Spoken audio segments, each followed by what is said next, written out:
because NXT is on network TV and we've got feelings, so why not? We are back. Emergency. Notsam Wrestling. Instant reaction.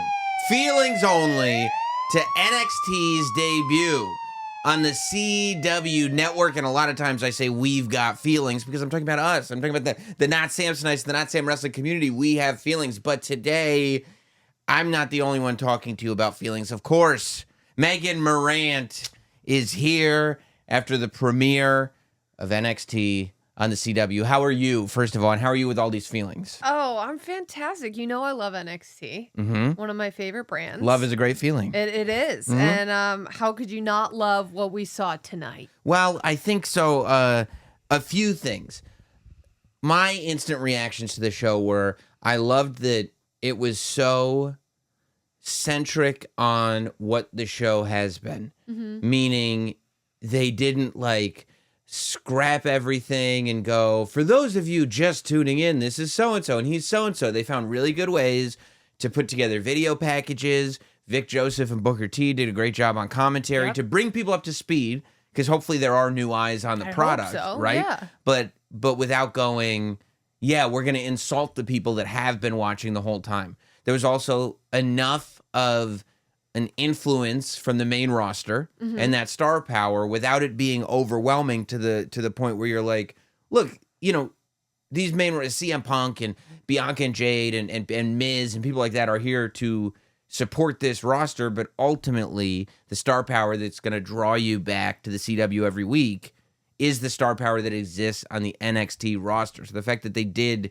I felt like, concentrate mainly on the stories they've been telling and the roster that they have, I thought that was a positive. Yeah, and I think everybody who holds a title in NXT, whether they had a match or not, was represented on the show. And that's very helpful because next week, obviously, Oba defends his title against Tony D'Angelo. We got to see him on Miz TV. Kelani Jordan, the Women's North American Champion, didn't have a match tonight. We got to see her on commentary. So we're already establishing those characters for this new audience on the CW. And establishing Kaylani as a super good guy, because it's she's got, everybody loves Bianca and Jade. Bianca and Jade come out to help her have this big heroic moment. And even if this is the first time, whether this is the first time you're watching or you've been watching since Black and Gold, you're cheering for Kaylani Jordan after that.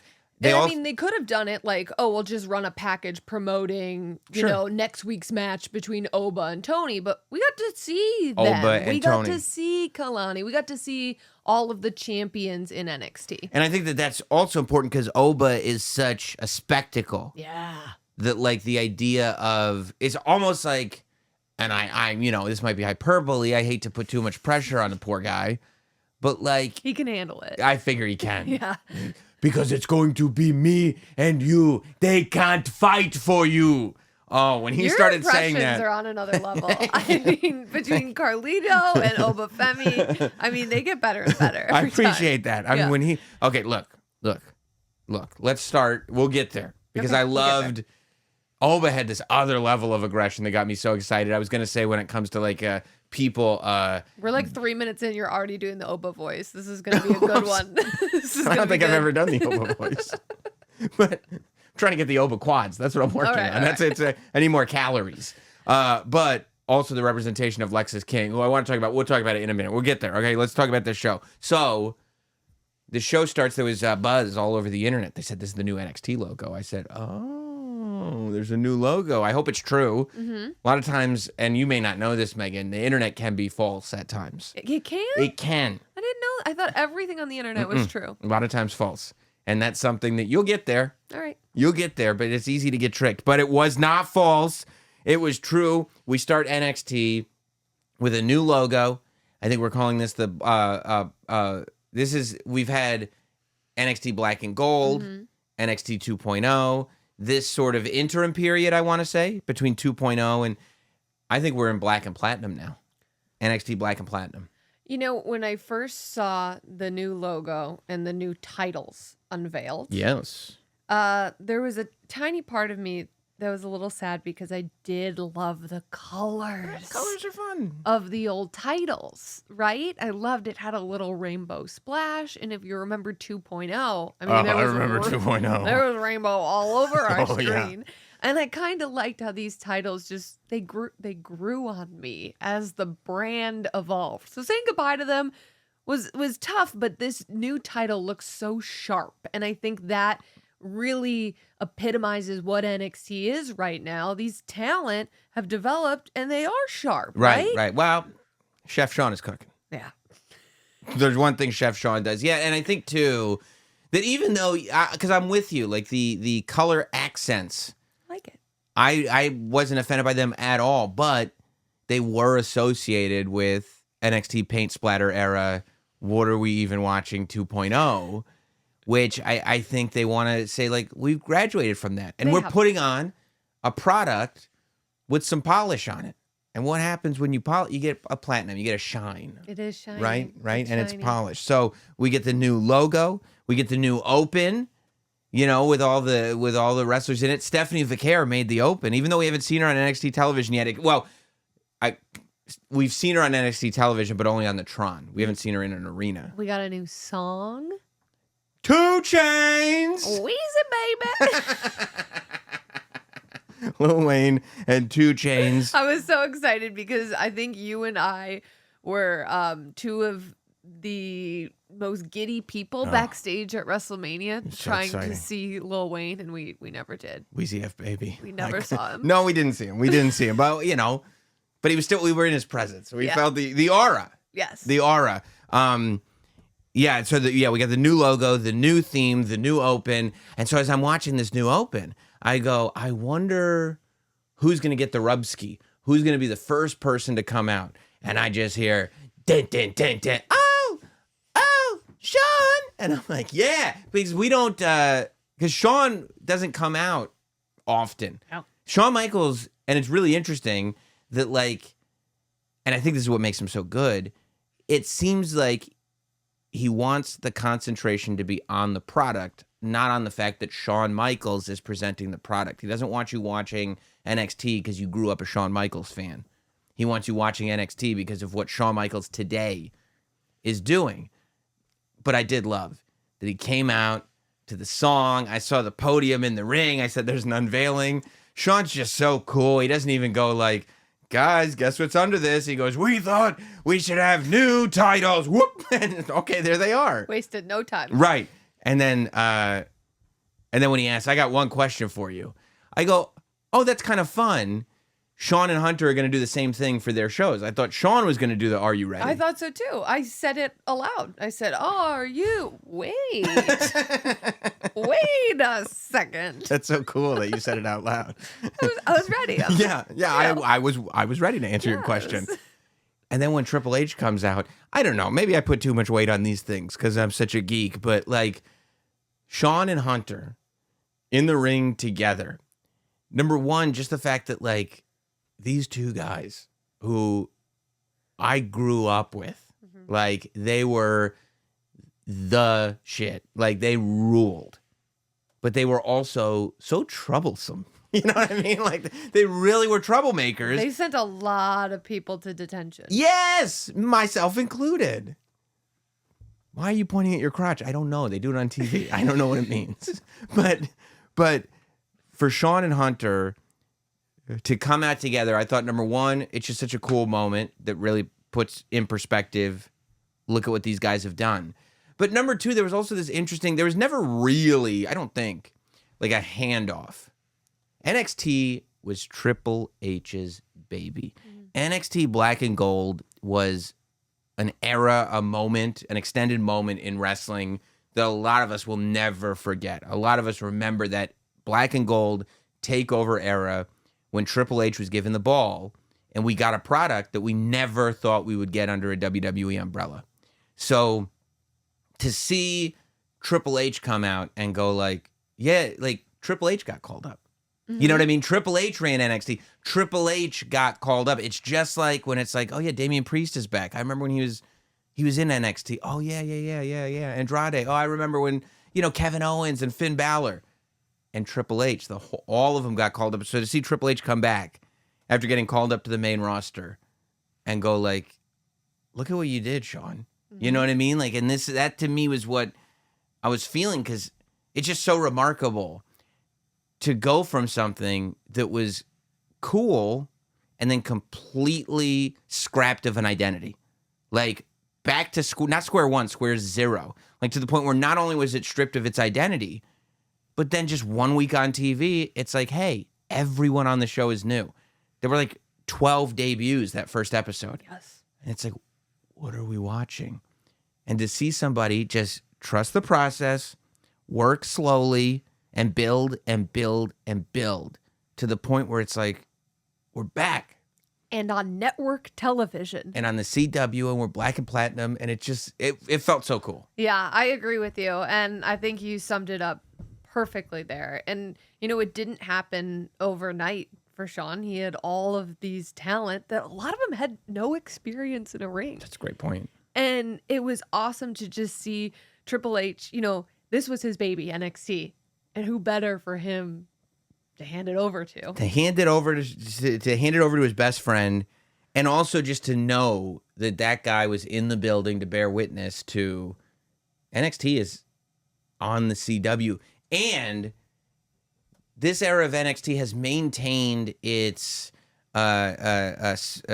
position as a developmental system. Yes. Where we're seeing Braun Breaker, Carmelo Hayes. We're seeing people come up from NXT. Tiffany Stratton Go to the main roster and prosper. But we're also seeing it become that third brand again. It's finally getting to a place where it really is both. And it's really, really cool. So the night starts out with the NXT Women's Championship on the line for the last time. Roxanne Perez comes out with the old school NXT 2.0 Women's Championship, as, of course, the winner is going to get the new title. And she faces Julia, what do you think of Julia? As somebody who, because Julia has a lot of hype, and a lot of us are really familiar with Julia and realize, oh, this is huge. I don't know if you are watching Stardom tapes. You know what I mean? I have not watched any Stardom tapes. Julia, I can understand the hype because I watch the product, so I understand this is a big get for NXT. But I've never seen her work a match before. I've never seen her in the ring before. I love her presentation. Mm-hmm. I love the colors. I really like the, respect between her and Roxanne that was once there, right? And Roxanne saying, I looked up to people like Julia. But, to me, seeing her for the first time in the ring, right? Now I know what to expect, right? Tonight was my first real Julia experience. Yeah. Other than that, it was just promos in the ring, an entrance, and gear and presentation. Right. Yeah, she had her match with Chelsea Green, and that was it. Yeah, that's it. That was all you had seen. Yeah. And to me, what makes her so special is she's just this charisma bomb that will kick you in the face as hard as she can. You know what I mean? It's that brutal physical style along with that sort of, from a still photo, there's something charismatic, appealing draw. Yeah. The only thing I wish were different about Julia's presentation is I wish there was something more, and I don't even know what that more is, but I wish there was something more spectacular in the entrance. That it wasn't just this. There are a handful of superstars that it's like their entrance is just a little different. This isn't a regular superstar coming to the ring, and from the instant that they appear on camera, oh, this is different. That's when the presentation begins. And I would like to see, and I don't know if it's a change of theme or raising from the floor or more smoke or whatever it is. I don't know. I would have to really sit down and think about that. But that's the only little tweak that I would like to see with Julia. Yeah, I agree with that. Yeah. I think that makes her feel a little bit more special. Yeah. Right? Yeah. Gives her a little bit more allure. Yes, for sure. Aura. The kids love Aura. Yes. I loved that Vic was making references to New Japan and to Stardom, and that we can kind of live in this reality where everything counts. Well, for me, someone who doesn't watch New Japan or Stardom, then it gives me those context clues, right? Right. And who knows? Maybe you go like, you know what? I really like that match. Let me go on YouTube and like look up some of the stuff she was doing in Japan. Of course. Right? Yeah. And it just makes for wrestling fans that just get to find new and fun stuff. It was like back in the day when you'd have to get magazines. I'd have to buy wrestling magazines as a kid to get exposed to different types of wrestling that I didn't even know this existed. Yeah. And like now it's like it's on commentary. You can go quick on YouTube and boom, there you are. Yeah, I thought match was great. Julia was awesome. Roxanne Perez is like, I think, underrated of how good she is, the run that she's been on. And the fact that she's been having all these good matches and they're all different matches. And how she's successfully gotten over as a heel. Right? Yeah, because she's the most likable. Like, as a human being, she's likable. Yeah. She's tiny and she's a giant wrestling fan. Like, how could that ever work as a villain? And Booker T, who we all love, loves Roxanne Perez. Right. And she has this story and, this moment where she was on Total Divas and she said, I want to become a WWE superstar. I want to become a diva. And she did it. And I'm thinking, like, how is she going to be a heel? Like, how are we going to buy into this? And as I see her making her entrance, I'm like, ugh, Roxanne has just gotten so full of herself. What is she? Like, she's not even the same person that I once knew. Yeah, like you know her. I mean, yeah. And you're watching going, well, she's changed. Like, all right.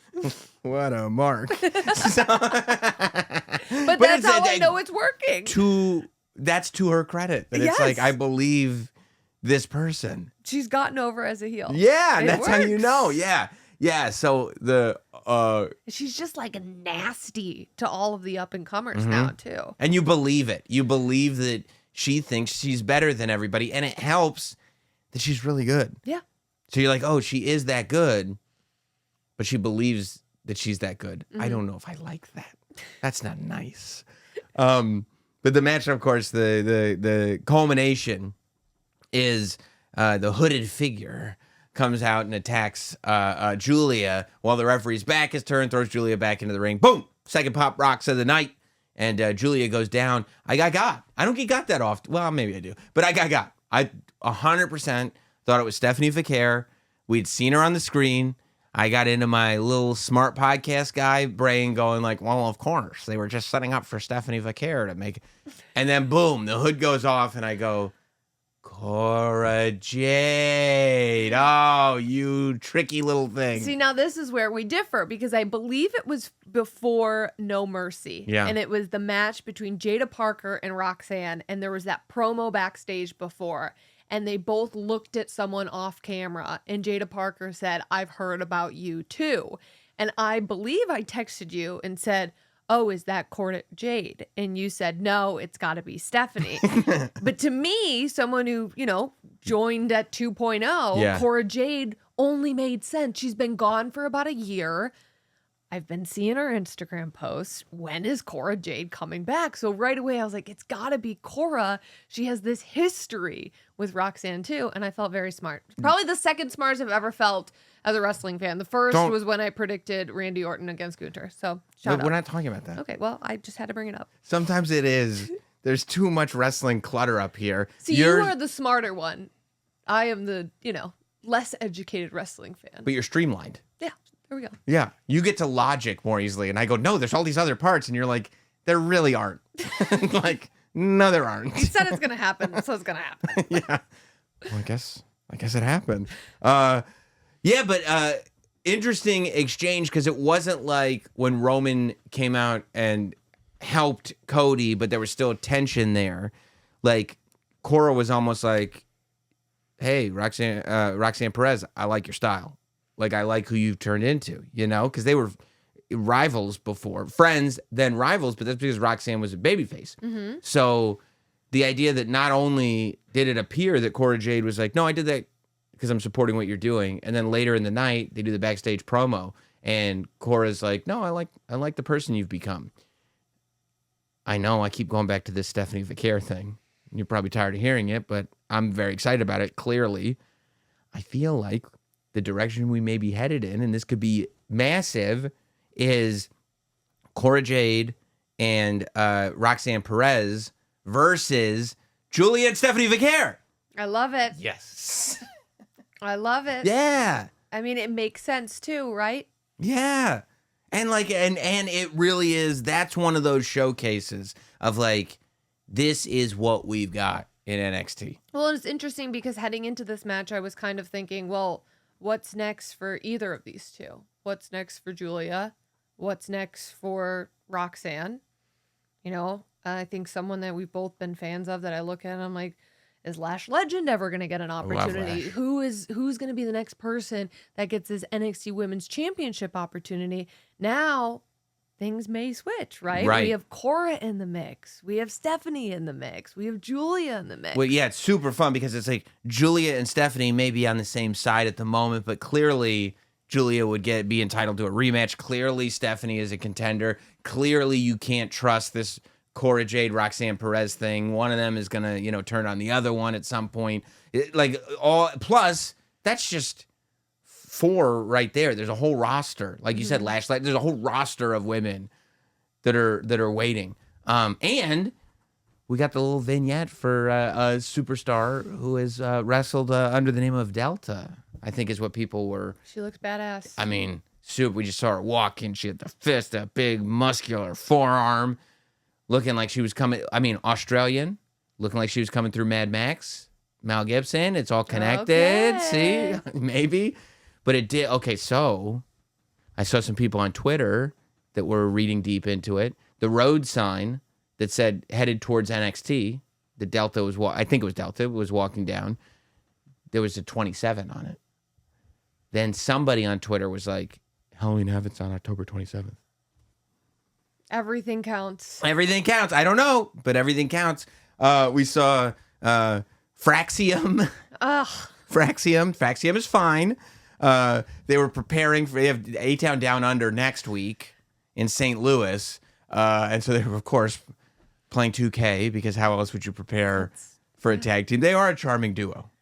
Yeah, we've really been through it with them, right? Yeah, it's really weird that that Axiom is still like wearing the mask. I know. With no face, but it's just being like a dude who hangs out with Nathan Frazier. And sometimes it doesn't feel weird. No, I kind of enjoy it. Like, I like it because it's so bizarre. Yeah. That it's like, no, that's just his thing. It's like your friend's always just going to wear his mask. Yeah, that's time? what he wears. Yeah. He's a superhero. Yeah. His name's Axiom. He's a superhero. And it's different than like a Rey Mysterio mask because Rey, we can see his eyes. Yeah, no. Yeah, we this have is no like idea what Axiom's eyes. No, look the like. face is gone, so it's like, yeah, it's not like there's a tradition, a lucha tradition where they would leave the mask on. This is like, no, that's a superhero made in a computer. Yeah. That's Axiom. He's my friend. We're tag team champions. It's my bud. And then we get to Lexis King, who CM Punk, who interrupted CM Punk. CM Punk was talking to Ava. And again, Ava got some time on the show to establish this is our general manager. Mm-hmm. CM Punk is there to get hyped about, okay, CM Punk's going to be on the show. Here comes Lexis King. Show him a little love. Where do we land on the Lexis King facial hair extravaganza? I love it. Oh, I thank love God, it. Megan. I love it. God for you. Every week, I'm looking forward to seeing what's next. I mean, when he posted the thing on Instagram that he had gotten the Chicago Star in the side of his head, I was like, what a guy. What a guy. It makes him so much more annoying. It's so irritating. Yeah, you're like, oh. But it's so great because he's like he's going to the barbershop going, could you make it more complicated? Well, and he's not cool without the facial hair, right? Like he's not like your typical like cool guy facial hair, right? Oh, yeah, no. And you wouldn't go like, well, clearly you need complicated facial hair. No. But I mean, this is, some guys spend their entire per diem on a complicated shirt. He spends it on complicated facial hair, and it looks great. I'm a fan. Who's done it too? It's annoying, but it really helps the character that is Lexis King. I also love the Lexis King character because, and it feels like they're getting back to it. It feels like they drifted away. This is where the original character was, and it feels like they drifted away a little bit, but it felt like they were coming back. When CM Punk brought up his dad, Brian Pillman. Now, Brian Pillman, his whole thing was that he was known in wrestling as a master manipulator. And I mean off screen as well. Like, he historically worked his way legit out of a WCW contract so then he could go sign with WWE. Like, not as a storyline. He goes like, he's like, oh, here's an idea. The story is that he pitched Eric Bischoff on this thing where he was like, no, I want people to think I'm the total loose cannon. I'm going crazy. Like, he would do stuff on the show that you didn't know if he was supposed to do that or not. Like, it was weird. It was uncomfortable. He'd reference the booker. He'd reference the writers. Like, and that wasn't happening in 95, 96. So then his idea, he goes to Eric Bischoff. He's like, I'm going to start like doing stuff like in ECW on the indies. Like, I want people to think that I've been fired from here.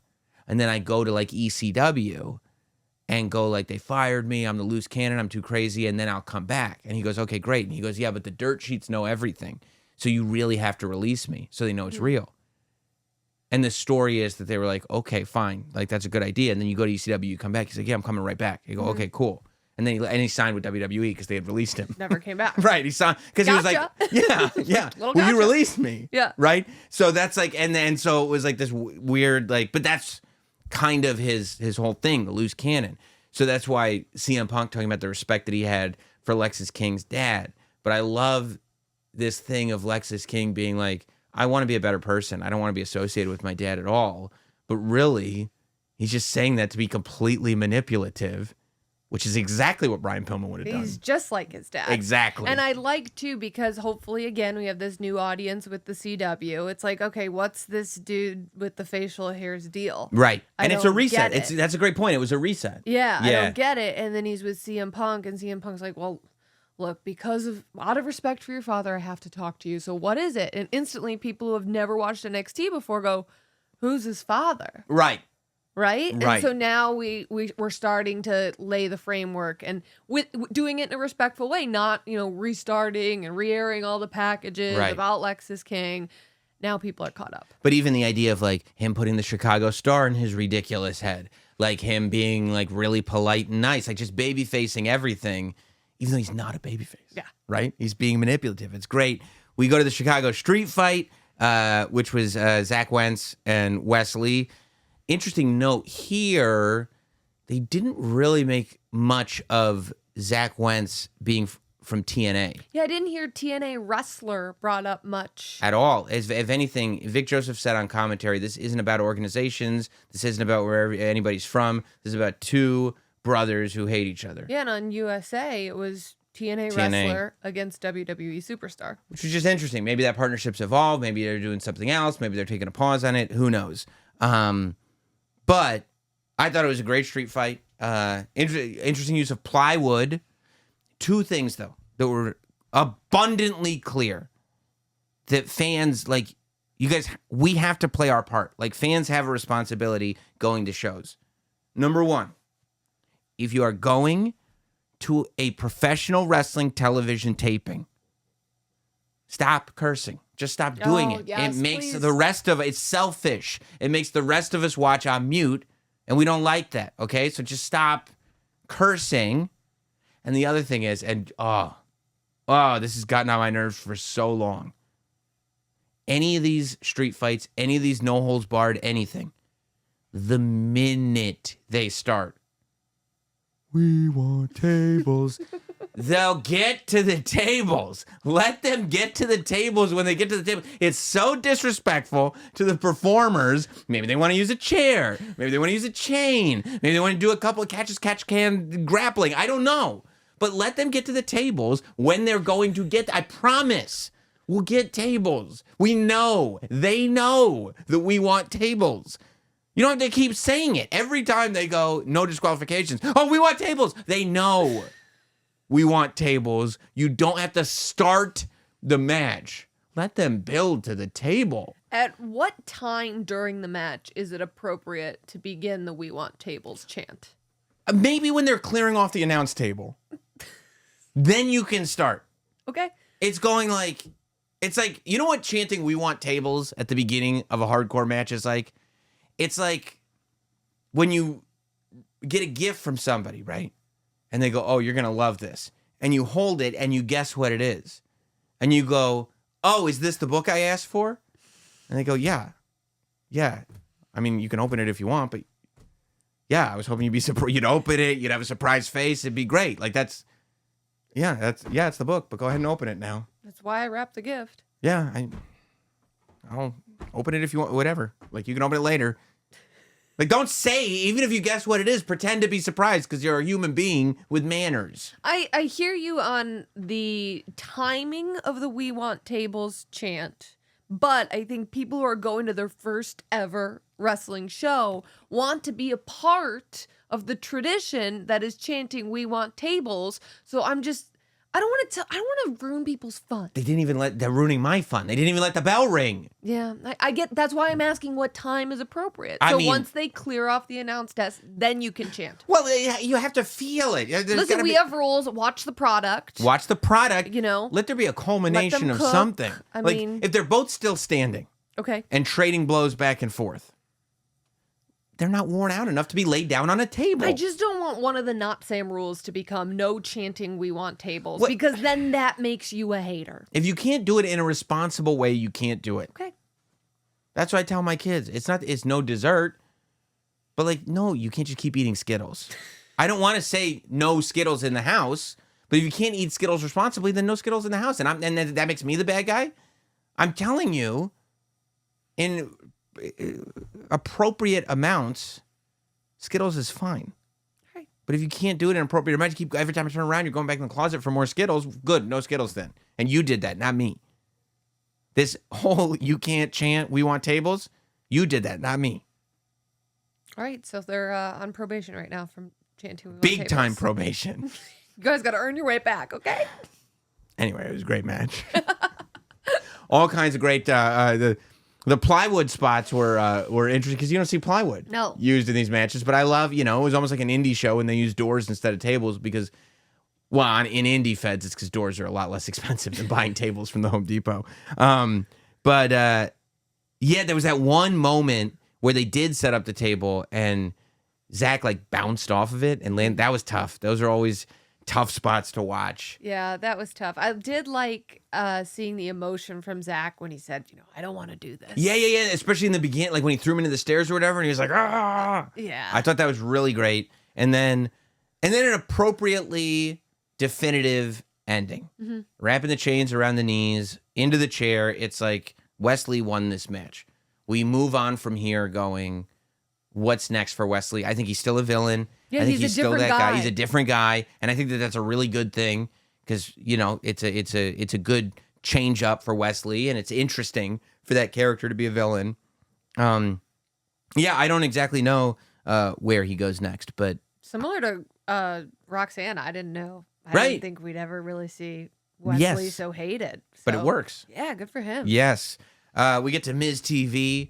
Oba Femi comes out, silk shirt, looking like $1 million. White shoes, tailor-made pants to fit those monster quads. I mean, this guy is incredible. And then, of course, Tony D'Angelo comes out, also looking like $1 million, by the way. And I like that Tony D'Angelo has almost evolved past the cartoonish, hey, I'm a mafia guy, to he's got professional garb on. He's got a nice golden watch on. He's got all, you know what I mean? And he's being Tony D'Angelo.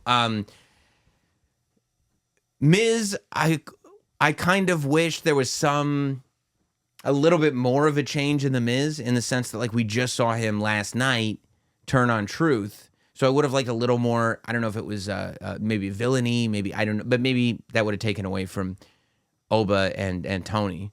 Yeah, I could tell the crowd was reacting a little bit. They were booing him more than they would have. He got some boos. Yeah. And the sunglasses made him look a Sunglasses little bit... indoors, that's a good call. Yeah. That's a good call. But I'm with you. I mean, it was very close to him turning on R-Truth, who everybody loves, right? That's right. He's beloved, for sure.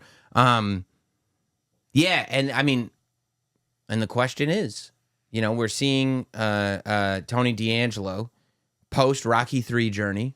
I personally have loved that they just played out Rocky III for Tony D'Angelo. I think it's awesome. He's sitting there looking at Clubber Lang on the first NXT on the CW, except somehow they found someone bigger than Clubber Lang. Well, they couldn't do the Siberia part of Rocky because it's not winter. No, and they're yeah, Orlando, that's so a they good had to go point. Rocky 3. That's a good point. That's a great point. Yeah, I just like, man, Oba's ability to just be like pure, unadulterated reality. When Tony's like, I got family backstage, I got family in the audience, I got friends, and he's like, they can't fight for you. And I'm like, yeah, they can't fight for you. He's like, look, you can't win. Everybody knows you can't win. You're not going to beat me. You can have as much support as you want. None of them are going to fight me for you. You're going to fight me. I'm going to smash you, dude. Look at me. And it's like, that's an unwinnable argument. Exactly. We're all going, yeah. It was interesting, speaking of like good guys and bad guys, a little more good guy Tony. And for the first time in a while, Oba a little more of a villain in this scenario. Which is tough, right? Because a specimen like him. Yeah. And doing things that we really haven't seen done in this way before on NXT. Yeah. Tough to get over as a villain, right? But and it takes somebody doing a good job of gaining your support. It takes like, man, I don't want to boo this Oba Femi, but I do want to cheer Tony D'Angelo. And this time I'll cheer Tony D'Angelo. I don't think Oba Femi is on a run where he's going to become a villain full time. He can't. But maybe in this scenario, just, being the big villain against the Rocky figure that is Tony D. Is there any planet where Tony D gets the Rocky finish, where Tony D actually beats Oba Femi? Any planet? I don't think so. None. There's no planet. I don't think so. I don't. Neither- I would love neither to does see Oba. it. I mean, Would you, though? Would you love to see it? Like, I'd love to see Tony get the win, but do you really want to see Oba lose? no. No. I don't want to see Oba lose. No. He's so cool. I do like the family, though. I like Of Stacks. course, they're great. I mean, yeah, but not Adriana Rizzo? big fan. Huge fan. Big fan. I want her to talk more. She's the best. It's great. But Oba coming out. Huh. I know. Yeah, no, I think, and I mean, you talk about somebody that once it's time to really pull the trigger, because the thing about Oba Femi is he can't go to the main roster and go okay, I'm gonna sometimes win, sometimes lose, I'll work my way up to the top. It's like, this guy is gonna have to come up and just smash skulls. So when it's time to do that, and who knows, I mean, you're building up Braun Breaker, looks like as a good guy, as predicted on Notsam Wrestling. At some point, Oba coming in to be like, hey, Braun, what happens when you're against somebody that's stronger than you, that's bigger than you? What about, I mean, can you imagine Gunther being like, this is the best you got? Nobody can stop me. Who else you got? You just hear, huh. Huh. And Oba Femi stares down good. Gunther. It's exciting. Because there are times when I go, who's going to beat Gunther? Right. Check out the C-Dub. Be great. Check out the Let's C-Dub. go. Jada Parker and Lola Vice versus JC Jane and Fallon Henley. So I think that this was a device to show how much depth there is in the women's division in NXT.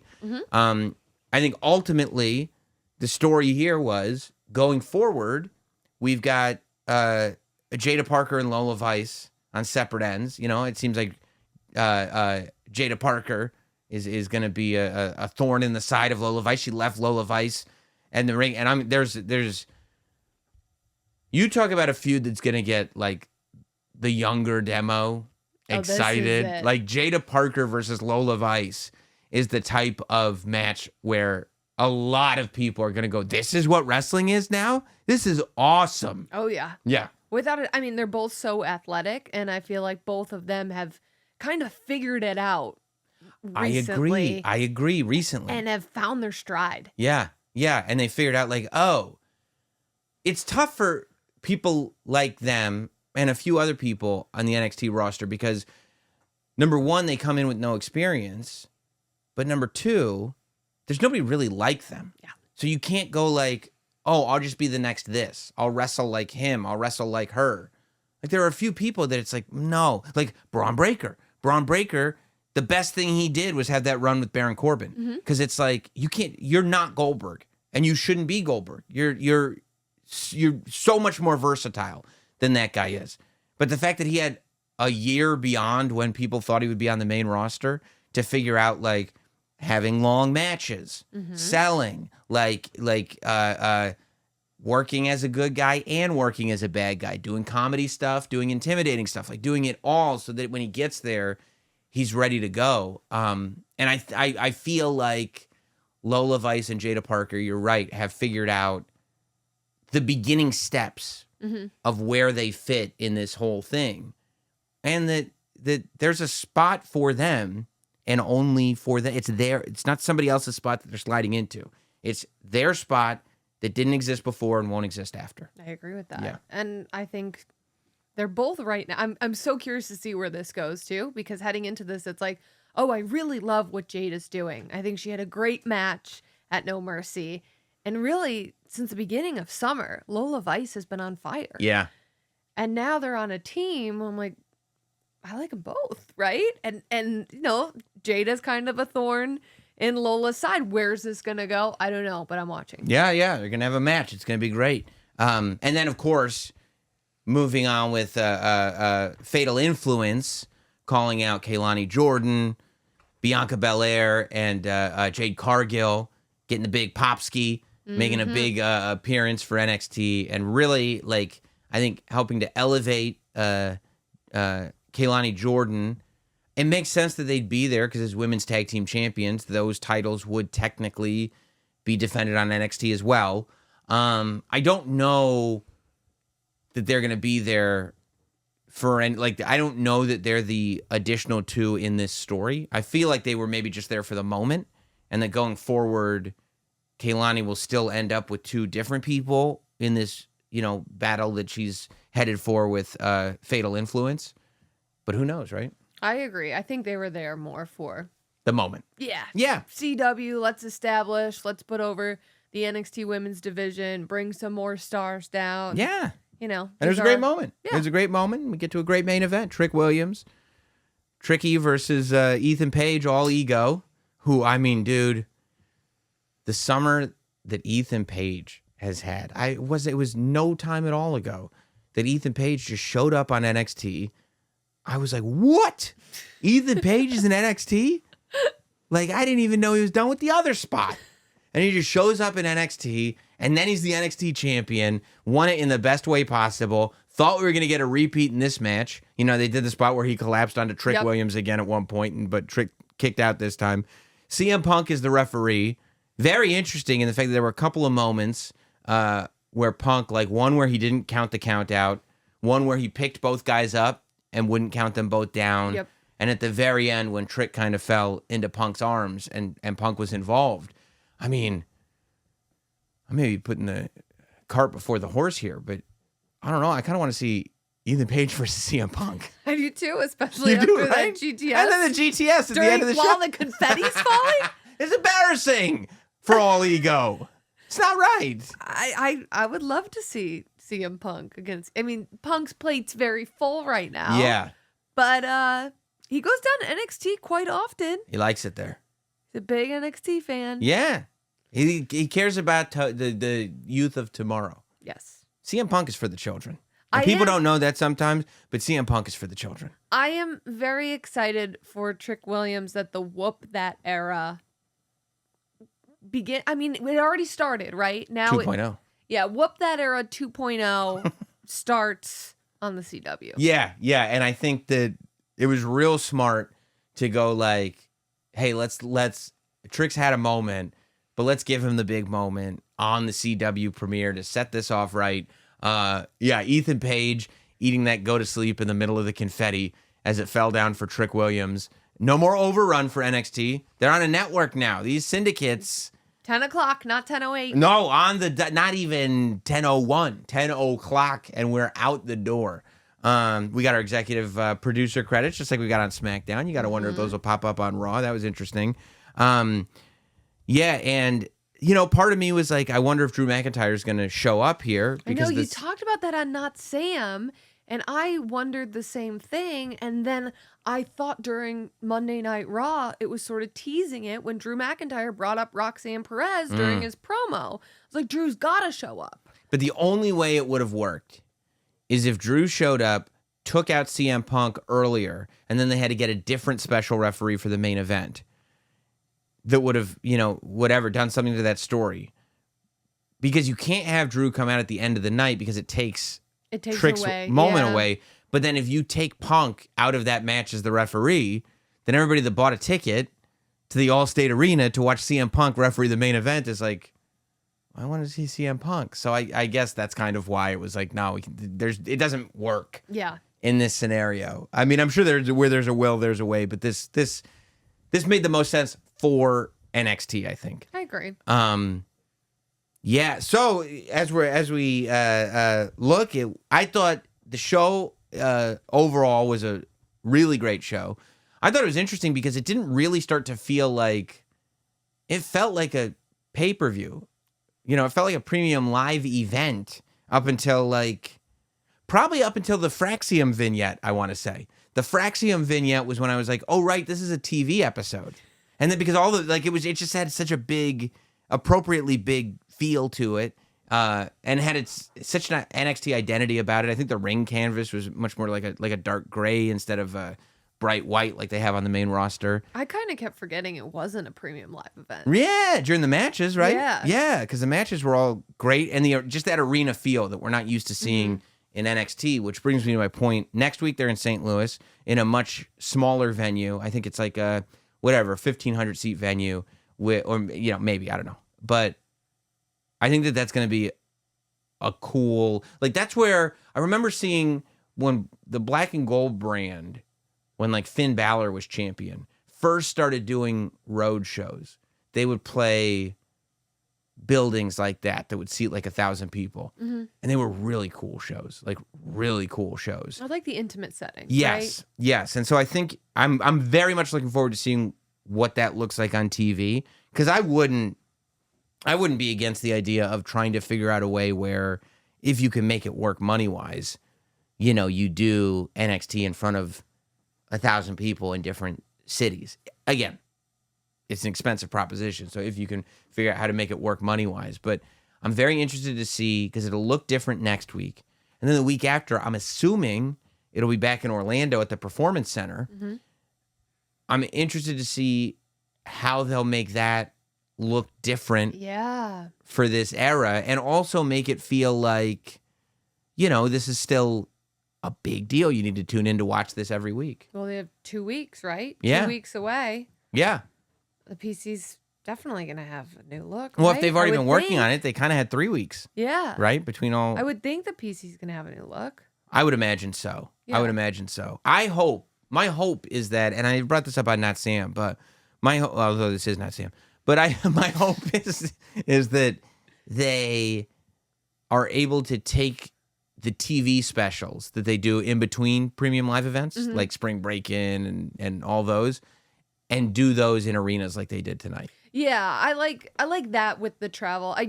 I do love the audience at the PC, because it feels like they understand and get things that might not work other places. Yeah.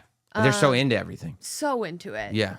And I think it's a great crowd. I like that size, but I hear you. If they could travel the show in front of a smaller audience. Yeah. Although, I mean, you're right. The shows in the PC, especially the last few months, have felt like just everybody's into everything, and also stuff just, and maybe it's because it's in an intimate space, stuff ends up moving lightning fast. There's so much happening. Joe Hendry concerts worked so well in that space. There. Yes. That's a good point. So I like that about it. Yeah. Also, it kind of we know this because we're, in the business, but we're in the biz. In the biz, but Orlando is it's the hotbed for wrestling, right? Yeah. I mean, if you're a wrestling fan, it's it's the Mecca. It's the Mecca, right? It's become the Mecca. That's because of the Performance Center. Yeah. And the tax. The taxes are good in Florida. And Disney, right? Disney rules. Mm-hmm. Yeah. Who doesn't like Disney? I can't name one person. Well, maybe not Baker Mayfield, but Well, other than that. Well, Megan, I'm glad that we got to enjoy this show together. I'm glad that we got to do this show together. Is there anything you'd like to alert the people to in terms of following or promoting? well, this Saturday, Bad Blood. Oh. You and I are actually Me? we're getting everybody ready for That's Bad right. Blood. We That's are right. hosting the Countdown to Bad Blood show. Yep. It starts at 5 p.m. Eastern, 2 p.m. Pacific, right? That sounds That's right. math. That's good math. Good math. Good math. There's that Northwestern degree there. Yeah. Journalism.